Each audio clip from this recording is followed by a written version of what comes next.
অন্যায়ভাবে বাংলাদেশকে বিশ্বকাপ থেকে বাদ দিয়ে বড় ক্ষতির মুখে পড়েছে আইসিসি। এমনিতেই বাংলাদেশের দর্শক এদেশের ক্রিকেটের প্রাণ।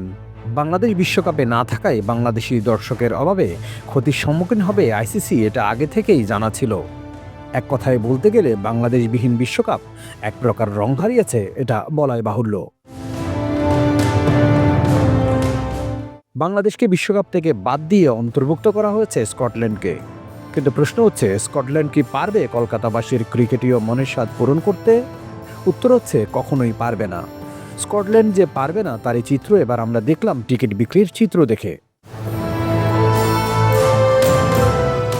আনন্দবাজারের এক প্রতিবেদনে জানা গেছে, বাংলাদেশ না থাকায় ইডেন গার্ডেন্সে টিকিট বিক্রির হার খুবই নিম্নমানের। ৬৫,০০০ দর্শক ধারণ ক্ষমতা সম্পন্ন স্টেডিয়ামে এখন পর্যন্ত টিকিট বিক্রি হয়েছে মাত্র ২১,০০০। এছাড়া স্কটল্যান্ড ওয়েস্ট ইন্ডিজ ম্যাচে ২,৯১৭টি, স্কটল্যান্ড ইংল্যান্ড ম্যাচে ২,০৭৫টি, ইংল্যান্ড ইতালি ম্যাচে ৪,৯৭০টি এবং স্কটল্যান্ড ইতালি ম্যাচে মাত্র ৩৪৮টি। বাংলাদেশকে বাদ দেওয়া যে ভুল ছিল তা হারে হারে টের পাচ্ছে ভারত তথা আইসিসি।